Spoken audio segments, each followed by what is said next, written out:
Boa noite, mais uma aula nossa aqui de dinâmica veicular.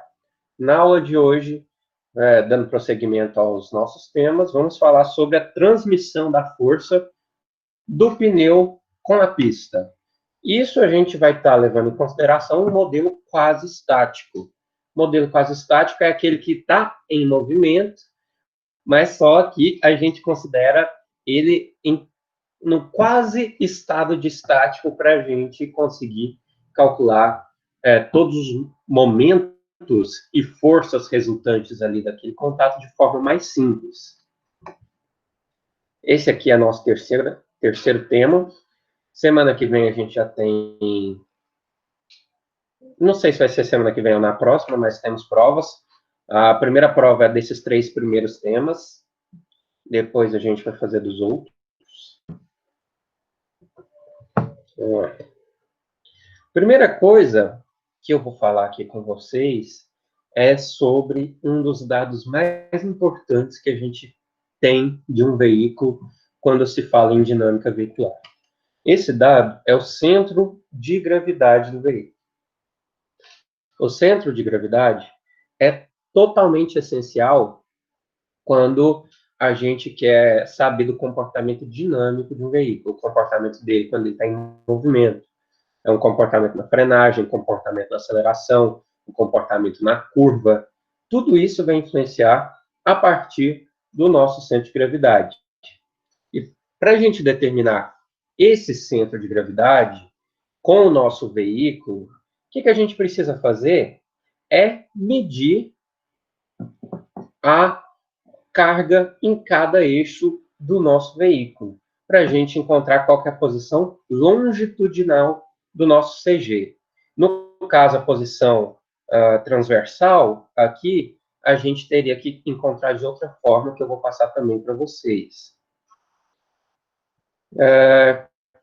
O CG, o centro de gravidade, toda vez que eu falar CG, o centro de gravidade, ele influencia na nossa capacidade da transmissão da força do pneu para a pista e da pista para o pneu simultaneamente. Esse é o dado de maior importância para a gente. Por exemplo, quando está se projetando um veículo de fórmula, um veículo de competição, todos querem que o centro de gravidade seja o mais baixo possível. Que um centro de gravidade mais baixo vai deixar o carro fazendo mais curva, acelerando melhor, frenando melhor. Então, o centro de gravidade vai influenciar tudo nessa etapa. E por que o centro de gravidade também é importante? Que a gente considera que o nosso peso do veículo pode ser concentrado naquele ponto. Então, o veículo tem lá um peso total, digamos aí, um veículo popular tem 900 quilos. Esses 900 quilos a gente concentra eles no nosso centro de gravidade. A nossa força-peso e a inércia também, a gente coloca ali. Beleza. Para a gente determinar qual que é a posição que fica o nosso centro de gravidade no veículo, a gente tem que determinar duas coordenadas. A coordenada x e a coordenada y. Aqui, então, onde que ele está nesse eixo e onde que ele está nesse eixo. Primeiro, a gente vai começar com a determinação da posição longitudinal. Eu vou chamar aqui de R0i e R02, R01 e R02, que são as reações no eixo da frente e no eixo de trás. É como se você colocasse uma balança aqui na frente, uma balança aqui atrás. O peso que você fosse medir é essa reação 1 e a reação 2, do eixo dianteiro e do eixo traseiro. E, já que a gente tem duas balanças aqui, em cada eixo, a soma dessas reações, tanto no dianteiro quanto no traseiro, vai dar o nosso peso do veículo. Então, G é essa reação mais essa reação. Eu vou definir uma constante aqui, essa constante X, que vai servir para a gente calcular, vai ser a nossa reação no peso traseiro, dividido pelo peso total do veículo. Então, isso aqui vai me dar uma porcentagem de peso que está na traseira, esse X. A gente pode expressar também aquela reação no eixo 1 e no eixo 2 de certas formas. Olha aqui. Eu posso pegar aquele x, já que é uma porcentagem, e multiplicar pelo g. Se eu multiplicar pelo g, eu simplesmente saio com o R2, que é a sua reação no eixo traseiro.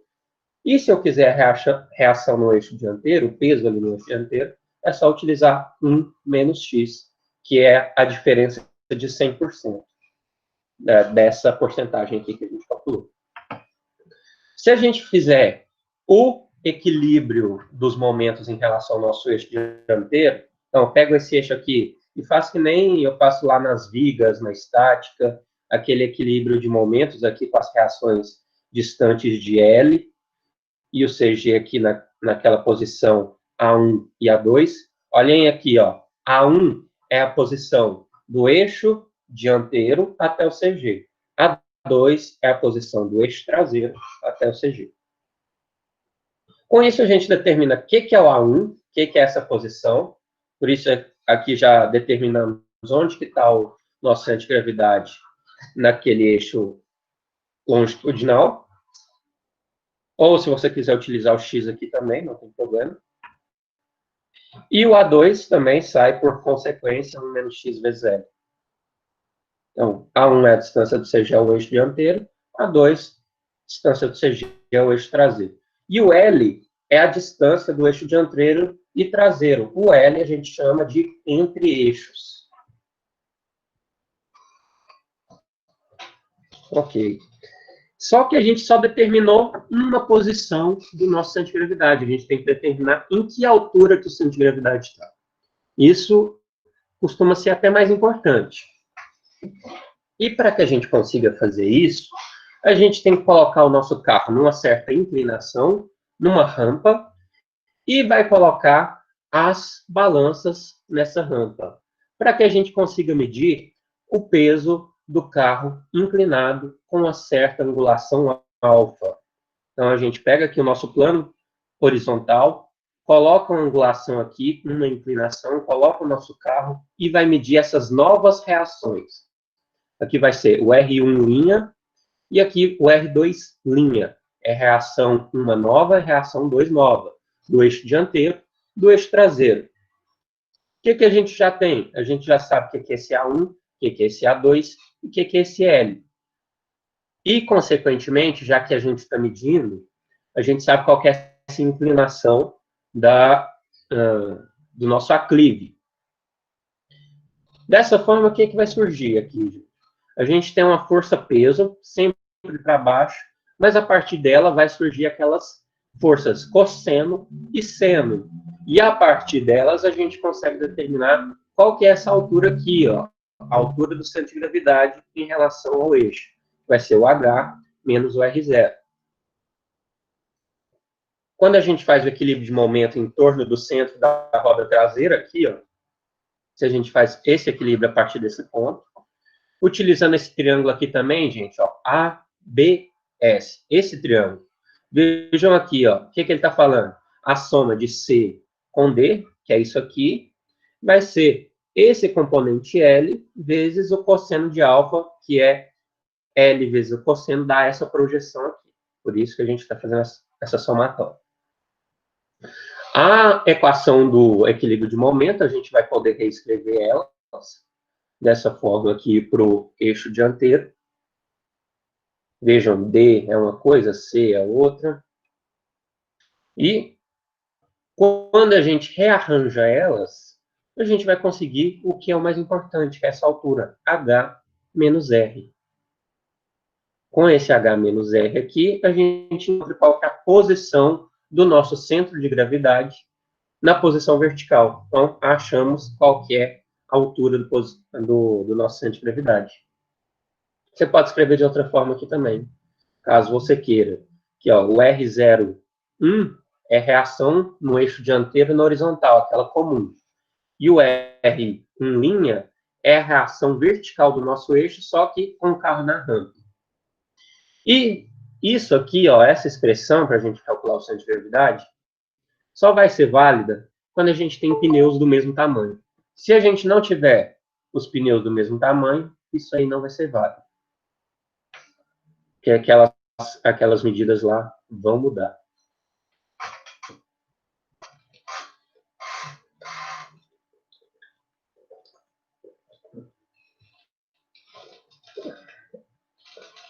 Só agora, vamos calcular o que é a carga no eixo de um veículo parado em aclive.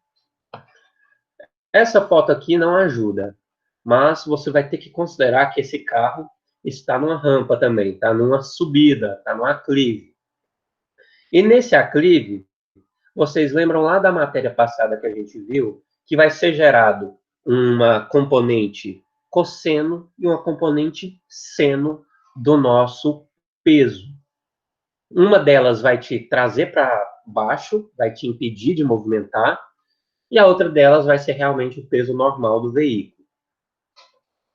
E o que a gente vai considerar aqui? O nosso peso, as nossas reações sempre vão mudar a partir da nossa angulação do aclive. Então, para cada aclive, a gente tem um cálculo novo. Quando a gente faz equilíbrio de momento aqui, no nosso carro, lá no nosso eixo traseiro, a gente vai ter, então, as nossas reações. Reação 1 e reação 2. Lembrem, a outra é R01 e R02. Aqui vai ser R1 e R2, que é a carga num veículo parado em aclive. Por exemplo, eu estou considerando que isso aqui é um aclive, meu braço. Esse é o carro, é o nosso esse celular aqui. Quer dizer que a carga em cada eixo no aclive vai ser diferente da carga em cada eixo quando ele está no horizontal. Isso que eu estou querendo calcular agora. Qual que é a carga em cada eixo? Fazendo aquele equilíbrio lá de momentos, lá no eixo traseiro, a gente vai escrever aqui qual que é a nossa reação no eixo dianteiro e a reação no eixo traseiro. Vejam que a gente está levando em consideração aquele peso que a gente mediu com as balanças. Olha aqui, é o R01 e R02. Ou, se vocês quiserem escrever, a gente chama isso aqui tudo, ó, GH sobre L seno de alfa, de ΔG. ΔG vai ser a transferência de carga do eixo dianteiro e traseiro. É o quanto de carga que saiu do eixo dianteiro e foi para o traseiro na hora que você estiver no aclive. Ou, quando você estiver numa descida, vai ser o contrário. O quanto de carga que saiu do eixo traseiro e foi para o dianteiro. L é o nosso entre-eixo, H é a nossa altura do centro de gravidade em relação à pista. E o alfa é a inclinação da nossa pista em relação ao horizonte. Beleza. Aquele ΔG é a transferência de carga do eixo dianteiro e traseiro. E isso vai ser devido à componente do peso que fica no sentido contrário do deslocamento dele. Então, se você estiver deslocando para cima, você vai ter uma componente no sentido contrário, gerando essa transferência de peso. Então, aqui a caneta é onde está indicando essa nossa reação. Então, essa reação está colocando mais peso aqui para baixo do que lá para cima. Essa é a transferência de peso no aclive. Essa força que a gente chama de resistência ao aclive, vocês lembram que a gente viu isso lá na outra matéria, a força que está te impedindo de movimentar, está te deixando mais difícil movimentar no aclive, vai causar um momento em relação ao solo. Esse momento vai ser o G, H, seno de alfa. E esse momento vai ser equilibrado pelo ΔG, que surge no nosso carro. Beleza. Quando o nosso carro está lá em movimento, você está acelerando o carro, vai surgir algumas outras forças além do nosso peso. Porque o veículo está virando para um lado, está virando para o outro, tem aquelas forças devido à inércia, força de rotação, força aerodinâmica, tudo isso a gente lembra que viu todas as resistências delas lá na aula passada. E o que vai ser importante para a gente? A maioria dessas forças a gente vai simplificar e colocar elas lá no nosso centro de gravidade. Ou no caso lá da nossa resistência aerodinâmica, a gente coloca ela no centro de pressão. E a gente relaciona também com o centro de gravidade depois. Com isso, quando vai surgindo todas essas outras forças, a força aerodinâmica, de inércia, vai alterar um pouco a nossa componente normal ali no solo, quer dizer, o quanto que seu veículo está pesando. Eu já falei isso para vocês, lá a Fórmula 1 trabalha muito com isso, quando a asa está num ângulo de ataque maior, acontece do carro estar muito mais grudado no chão, e quando tem menos asa, ou quando eles ligam aquele DRS, é porque eles querem menos arrasto, o carro vai pesar menos no chão. E lá do equilíbrio de forças, a gente vai chamar que a força motriz do carro, que precisa existir para a gente andar, vai ser a soma de todas aquelas resistências. A resistência aerodinâmica, resistência de rolamento, resistência de inércia, a resistência ao aclive, e a gente já viu todas elas. O que é interessante para a gente aqui? Ó? A nossa resistência ao aclive e a resistência de inércia, elas estão agindo bem aqui no nosso centro de gravidade. A resistência ao rolamento, a gente tem o dianteiro e o traseiro. E a resistência aerodinâmica é aquela que age no centro de pressão. Por isso eu tenho aqui essas variáveis. Ó. A1 a gente já sabe, A2 já sabemos, L já sabemos. Esse H aqui a gente já sabe. Isso aqui a gente tem que ter de informações do nosso veículo, que é o H. E a gente já viu como é que calcula cada um desses Qs. O que está falando aqui para a gente? Olha, todas as forças de resistência que eu tenho estão para a direita. Aqui, ó, se opondo ao movimento do veículo. Força aerodinâmica, de resistência de inércia, ao aclive, de rolamento, todas elas para a direita. E eu tenho a força M, que é a força motriz do meu carro, que é aquela força que tem que vencer isso tudo. Por isso que a soma de todas as resistências tem que ser menor que a força motriz. Se não for menor, a gente não sai do lugar.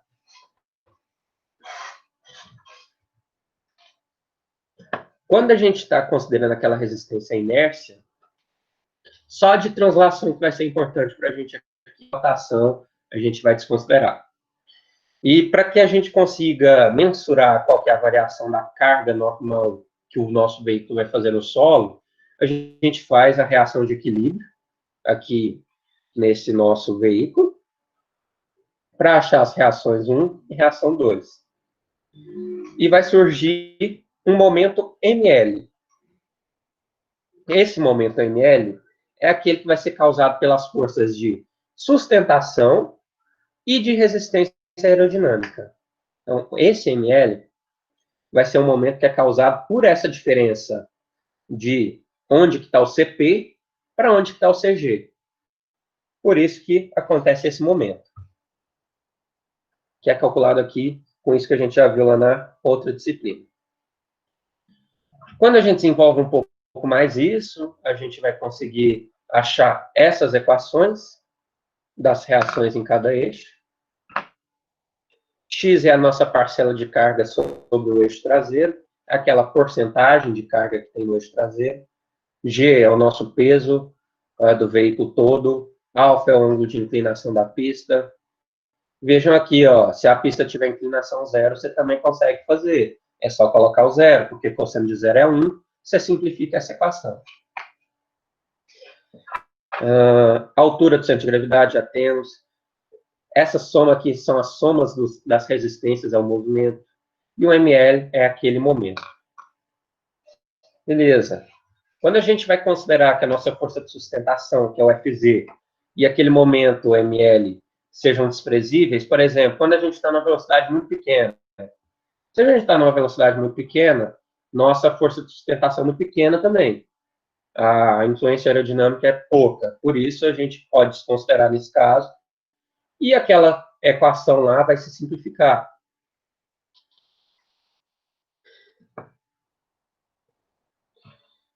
Com isso, a gente vai chegar aqui nessa equação para as reações mais simplificadas ainda. Isso quando a gente desconsidera o efeito lá da sustentação. Velocidades baixas. E, de um modo geral, o que a gente faz? A soma das forças motrizes do eixo dianteiro e eixo traseiro é a força motriz total do seu carro. Quer dizer, então, olha aqui, gente. Se o seu carro tiver tração dianteira, a força motriz dianteira, a força motriz do eixo dianteiro é igual à força motriz do carro. E a traseira é zero. Agora, se o carro for de tração traseira, você tem a força motriz toda aqui na traseira e zero na dianteira.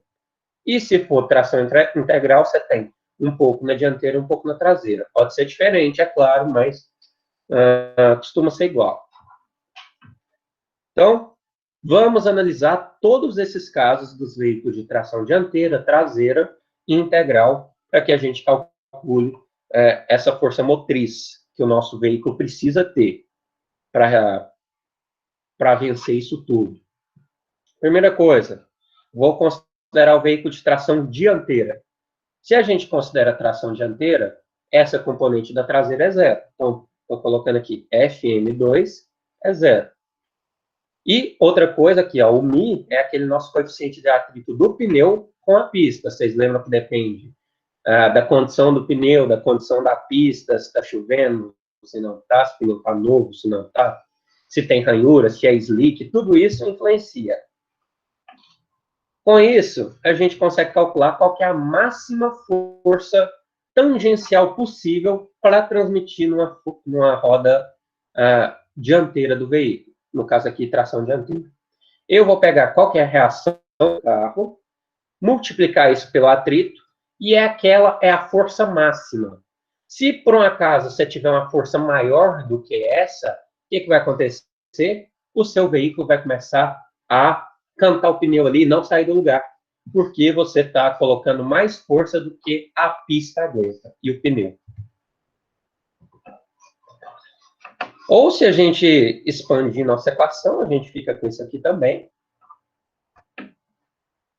E se a gente rearranjar isso tudo, olha aqui, ó, a gente sai com μg cosseno de alfa, 1 menos x, tudo isso aqui a gente já tem, já calculou. Não é difícil, é uma equação grande, mas é facinha de ser calculada. E a resistência ao rolamento, a gente considera sendo Fg cosseno de alfa. Lembrem que esse F vem de uma tabelinha lá para cada componente que a gente utiliza. E cada um tem um modo de calcular. Agora vamos para o veículo de tração traseira. O veículo de tração traseira é aquele que a reação Fm1 é zero, porque no dianteiro não tem nada, só tem traseiro. Por isso, para a gente calcular qual que é a máxima força que consegue transmitir, vai ser o μ vezes a reação 2. Que se a gente fizer aquela expansão também, conseguimos chegar nessa equação. E para um veículo de tração integral, a gente tem a reação 1 e tem a reação 2. Mas com isso, a gente vai sair aqui nessa condição, que é aquela resistência ao aclive. Então, a força máxima vai ser o μ g cosseno de alfa. Beleza. Determinamos aí quais eram as forças em cada uma, forças motrizes em cada tipo de eixo, em cada tipo de tração, se for dianteira, traseira ou integral. Agora, vamos determinar qual é o ângulo máximo, o máximo valor de aclive, de subida que um veículo consegue suportar com a força motriz. Beleza. Quando a gente quer determinar isso, vamos considerar que a velocidade é muito baixa e constante, para simplificar para a gente e retirar da nossa equação a parte da sustentação e a parte da aerodinâmica. Com isso, também nossa força de inércia vai ser nula, e a velocidade baixa, a resistência aerodinâmica é bem pequena também. A gente vai ter, então, uma força motriz nesse carro, para esse aclive, ela só tem que vencer duas resistências. A resistência ao rolamento e a resistência ao aclive. Que se a gente somar essas duas resistências aqui, dá essa equação.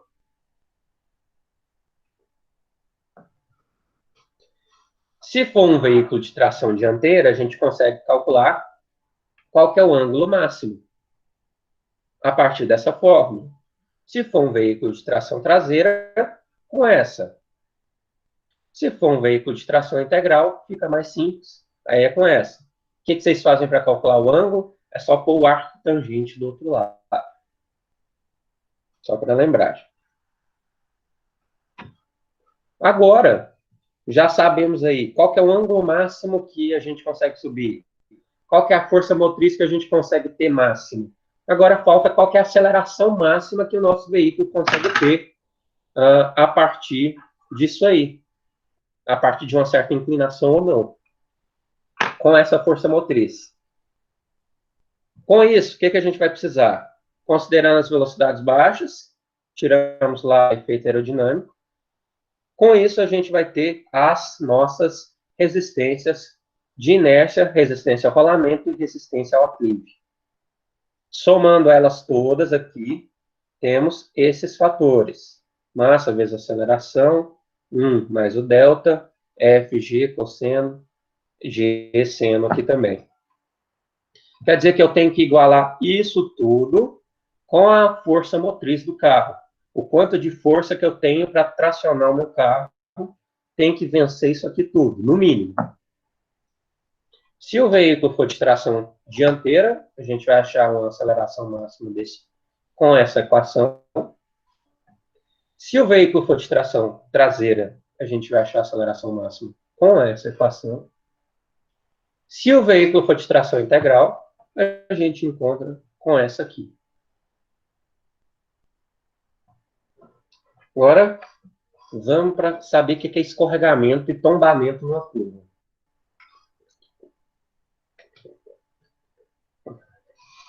Eu não sei se vocês já sabiam, mas nosso estudo aqui é capaz de determinar, por exemplo, a que velocidade máxima que um carro consegue fazer uma curva.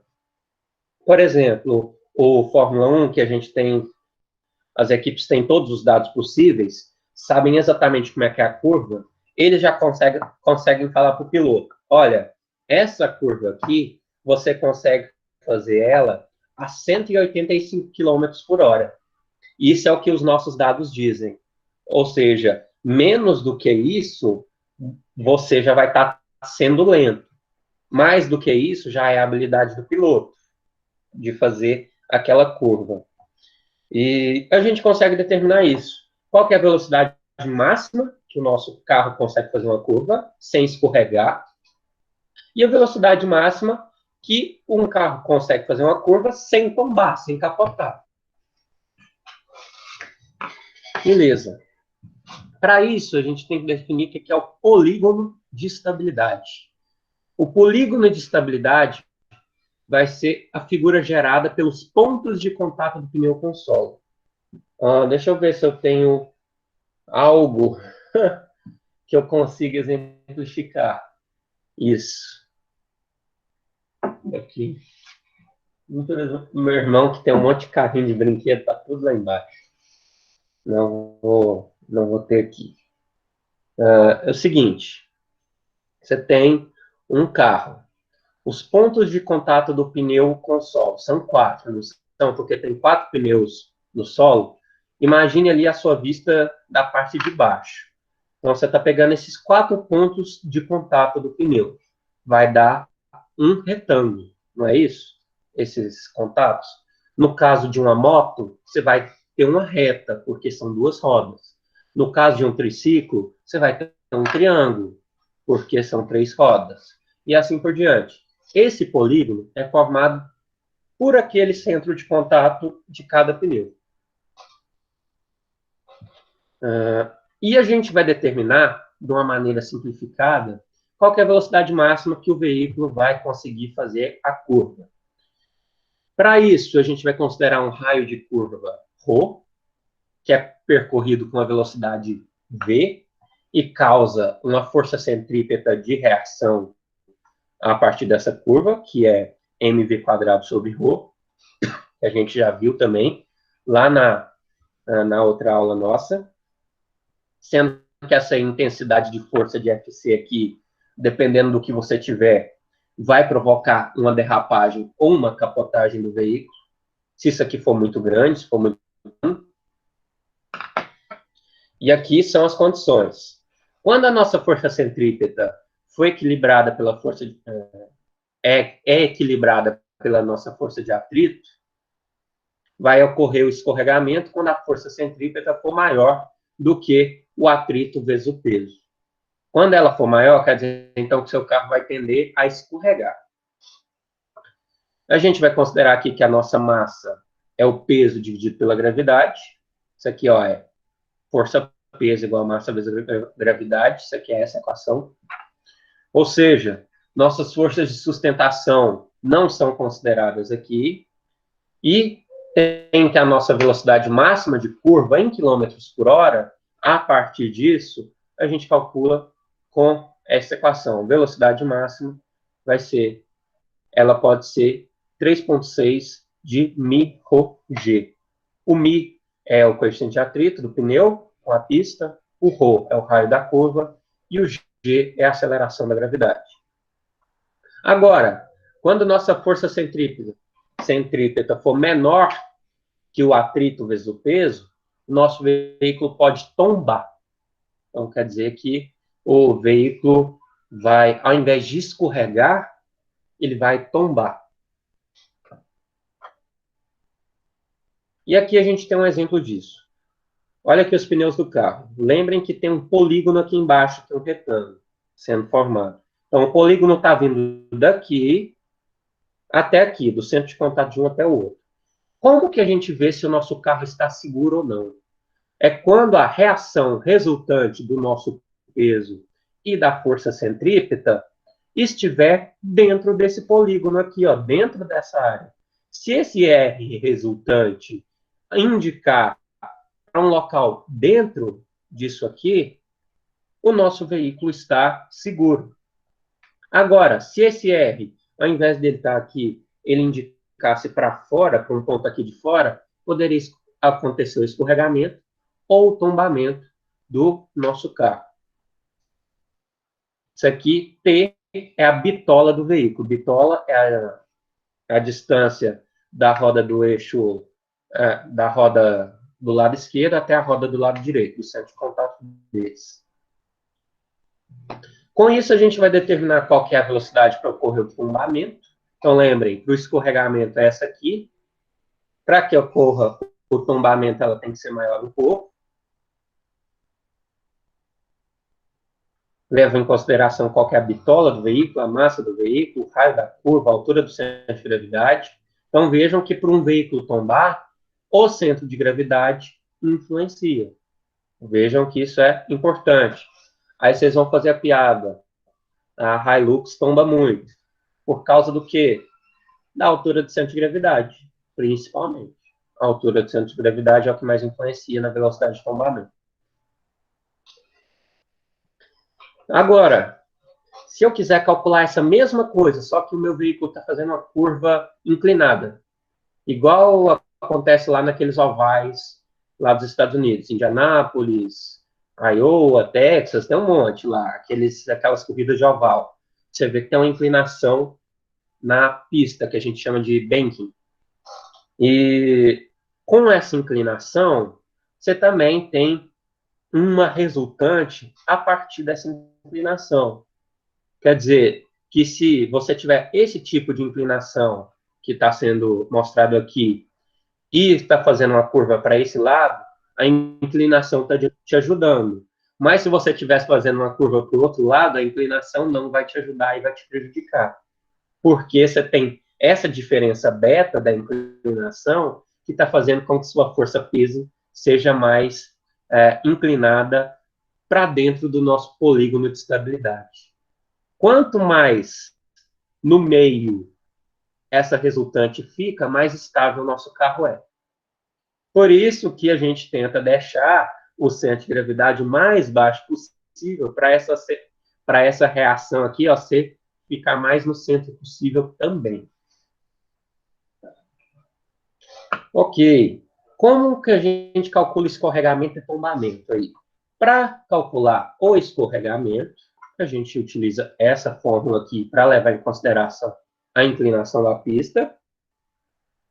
E o tombamento vai acontecer quando a gente utiliza essa velocidade aqui. Essa ou essa, qualquer uma das duas. Lembrando que o beta é a inclinação da nossa pista.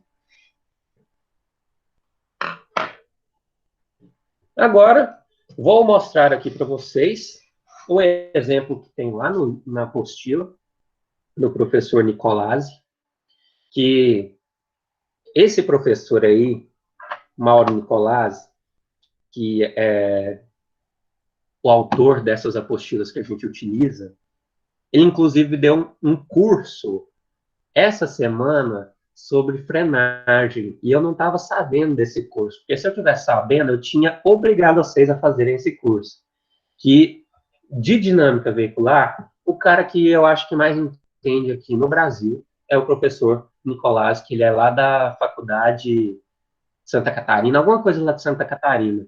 E ele deu um curso bem baratinho, era R$ 25, curso sobre dimensionamento de freio, e eu não vi isso, gente. Foi 2 dias atrás e eu só vi depois.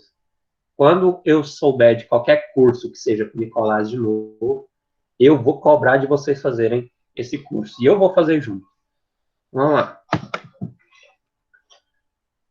Analisar qual é a capacidade de transferir carga ao solo dos veículos com as características apresentadas na tabela. Então, eu tenho aqui um veículo de tração, veículo 1, traseira, veículo 2, dianteira, veículo 3, integral. Qual que é a distribuição de carga? Nos 3 casos é 50%. 50% na dianteira, 50% na traseira. Qual que é a bitola? Então, a gente tem a bitola aqui igual para todos. Bitola traseira igual para todos. Qual que é a distância entre eixos? Igual para todos. A altura do CG igual para todos. Peso do veículo é igual também. O raio dinâmico do pneu também é igual. Escorregamento, igual. Tudo isso aqui é igual. Coeficiente de atrito de rolamento, coeficiente de atrito também. Todos esses dados aqui são os que a gente precisa para fazer os nossos cálculos. Porque eu lembro que eu mostrei para vocês. O veículo de tração traseira tem um comportamento, tração dianteira tem outro comportamento, e tração integral tem outro. Vamos lá. Aqui vai ser bem simplificado. Vou mostrar praticamente os resultados, porque eu vou pedir o que está sendo feito aqui na forma de APS, vocês já vão ver. Primeira coisa, a gente determina aquelas reações do nosso veículo na horizontal, o R01 e R02, com a distribuição de peso e o peso do veículo. A gente já tem tudo isso aqui, ó. Calculamos o peso no eixo dianteiro e o peso no eixo traseiro. Depois, a gente calcula qual que é a posição do centro de gravidade longitudinalmente, o A1 e o A2. A gente vê que é igual, né? Porque o peso é igual ali no nosso carro, então era óbvio que ia ser exatamente na metade do entre-eixo. Então, 2,48 dividido por 2, 1,4. 1,24 metros. Depois, qual que é o ângulo de aclive máximo que o veículo estacionado vai conseguir suportar com o freio? Aquele ângulo de aclive máximo que a gente viu. Quando o nosso veículo está apontado para baixo, ou seja, quando ele está de ponta cabeça com a cabeça para baixo, a gente utiliza essa forma, com a reação do eixo superior. Se fosse o contrário, se fosse o caso 2, seria a outra reação. Vocês já vão ver isso.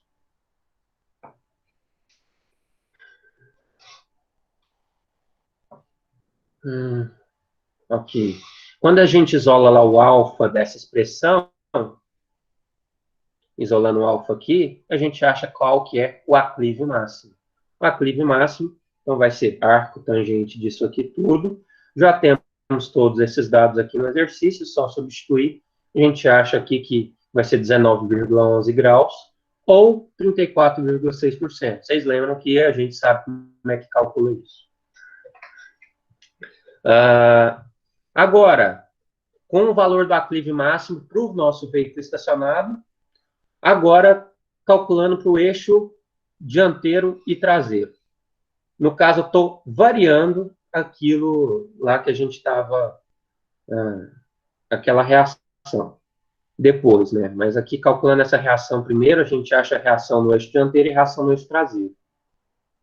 Que eu acho que eu tinha dado uma confundida. É só a reação no eixo dianteiro e traseiro na inclinação. Agora sim, o caso 2. O caso 2 é aquele que eu vou mudar. No caso 1 era o R1, aqui é a reação no eixo dianteiro. No caso 2 é a reação no eixo traseiro. Vocês fiquem passando rápido aqui, mas está tudo explicado no livro e vocês vão ter esses slides para fazer esse exato exercício. A gente vai substituir aqui a nossa reação, calcular o alfa da mesma forma. Então, quando o nosso veículo está apontado para cima, ele consegue suportar mais. Ele consegue suportar 28,8 graus. As reações dessa forma, a gente calcula aqui também. Como que é cada uma delas.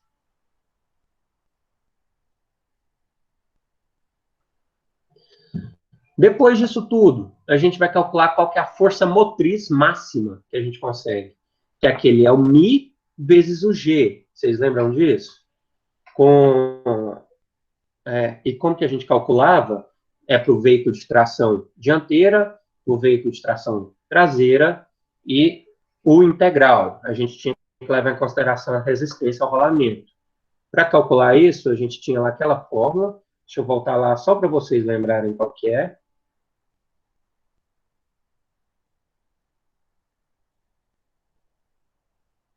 Aqui, essa fórmula aqui.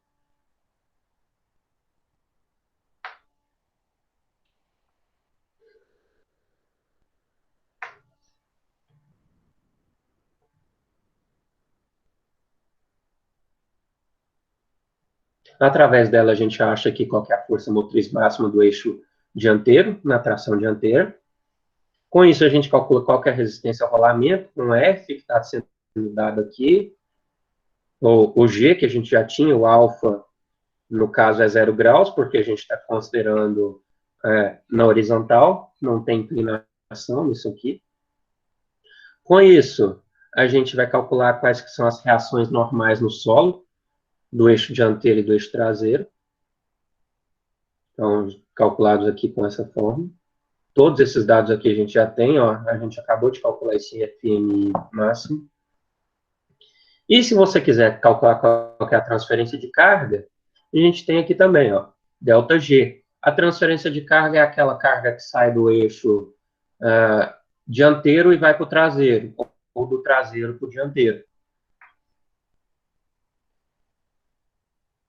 Agora, no caso do veículo de tração traseiro, a gente muda aquela reação, vai ser a reação do eixo traseiro. No caso aqui, a gente acha esse 8.991. A resistência ao rolamento vai ser a mesma. Com ela, a gente calcula as reações, dianteiro e traseiro, e a transferência de carga, para esse caso do veículo de tração traseira.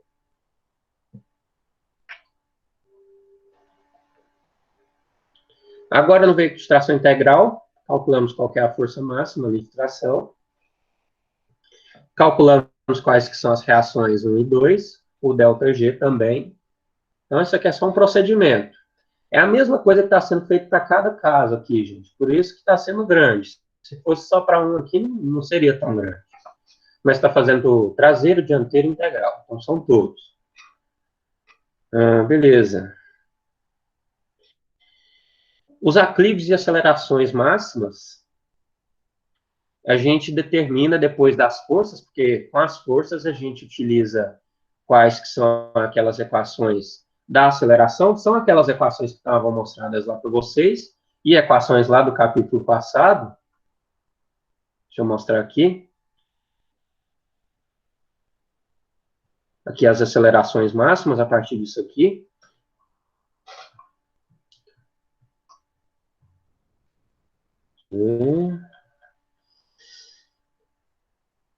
Calculando com essas equações que estão lá no livro, e que eu mostrei para vocês, a gente acha qual que é a aceleração máxima no veículo de tração dianteira, numa aceleração máxima no veículo de tração traseira, aceleração máxima no veículo de tração integral, e com isso a gente consegue determinar todas as forças que estão ali no contato do pneu com a pista.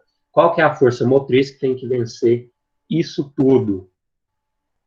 Esse aqui sai o resultado do nosso exercício. Quando o nosso veículo está estacionado num plano, ele tem certas características. Quando está rampa para cima, tem outras. Rampa para baixo, tem outras. Quando ele está com velocidade, quando ele está em movimento, tem outras aqui também. Tudo isso aqui foi o que foi determinado. Por isso que foi grande. Muitas equações. Ó. Cada uma dessas aqui foi uma equação que a gente calculou. E o que eu quero que vocês façam? Faça esses cálculos aqui, esse exato cálculo para você, você tem que chegar nessa mesma tabela que está aqui, sem tirar nem pôr. Vai ter que chegar nesses mesmos resultados. Você vai inserir os dados lá do veículo e a partir desses dados você vai calcular isso aqui. Numa planilha do Excel, porque vai ficar mais simples de ser feito. E você vai apresentar os resultados exatamente nessa forma de tabela. Aí o que eu vou fazer? Vou lá, vou variar a distância entre eixo, a distribuição de peso, e vou ver se isso aqui vai recalcular. Se recalcular, está tudo ok. Isso aqui vai ser como se fosse a PS de maior, que vale mais pontos para vocês. No caso, vai ser até 3 pessoas para vocês fazerem isso. A data aí está errada, gente. Deixa eu mudar a data. A data está errada.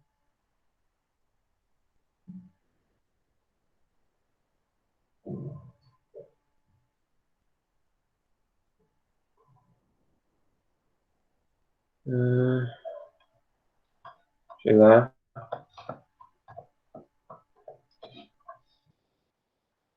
Gente, e R$ 25, vocês não podem reclamar, não. R$ 25, se tivesse preço com o Nicolás, tem que fazer sorrindo. Tem que capinar um lote para conseguir esse dinheiro para fazer esse curso. Não reclame. Deixa eu ver que dia que vai ser. Vou deixar aqui para vocês até dia...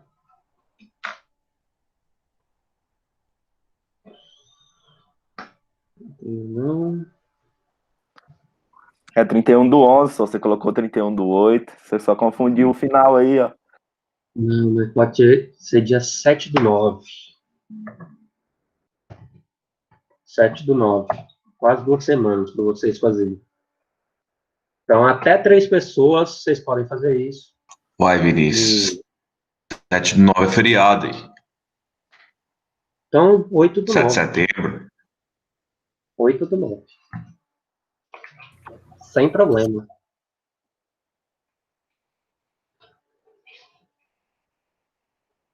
Não tô ligado no feriado, não lembrei.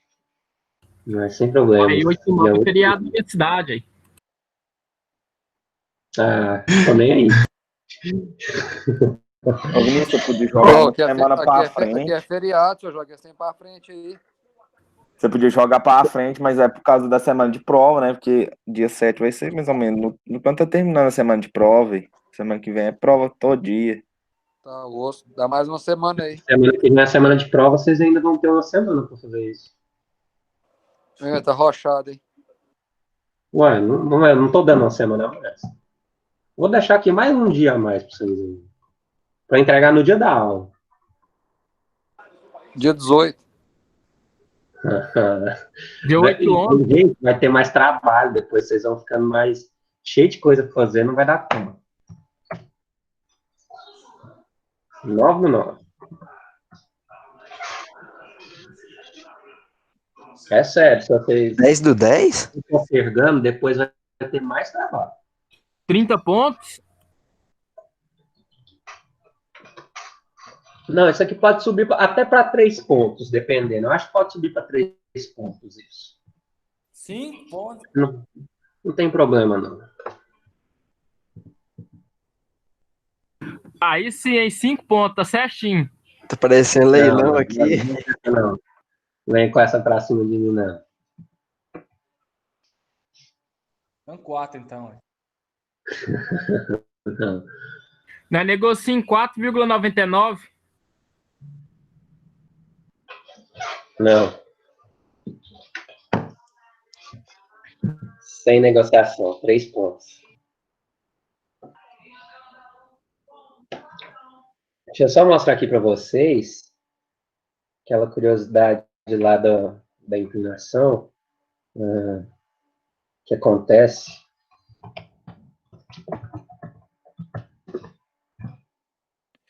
Ô Vinícius, você falou no começo, eu não tinha entendido, a matéria da prova vai ser até onde? Até aqui.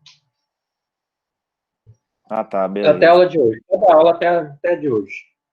Pneus, forças e acelerações no veículo e agora forças na transmissão do pneu e pista. Mostrando uma boa imagem, deixa eu achar uma boa imagem. Nossa, são umas imagens minúsculas.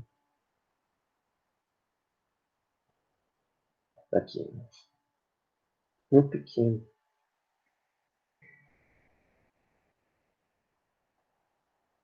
Aqui, achei. Só mostrar para vocês aí, para quem não...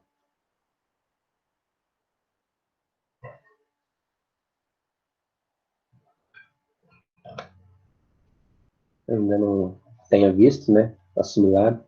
Que é o circuito oval, quando a gente tem um circuito oval, tem uma certa inclinação da pista para ajudar o piloto a fazer a curva. Então, alguns são mais inclinados do que outros. Inclusive, a Fórmula 1 era para ter um circuito esse ano lá em Zandvoort. Só que, por conta da pandemia, tiraram esse circuito do calendário e esse circuito ia ter essa curva aqui, ó. Essa curva totalmente inclinada. Ia ser um fato bem diferente na Fórmula 1. Que, se vocês lembram, a Fórmula 1 já correu lá em Indianápolis. Mas, no ano de 2005, teve um problema com os pneus da Michelin, e os pneus da Michelin não podiam correr. Então, do grid que tinha 20 carros, correram no 6, que eram os pneus Bridgestone. E depois disso, o público americano ficou bem bravo com a Fórmula 1 e tirou a Fórmula 1 lá de Indianápolis. Eu gostava muito daquela pista, era uma das mais legais para mim, só que tirou por causa disso. Eu não sei se algum de vocês lembra desse fato da Fórmula 1. E essa pista tinha essa inclinação.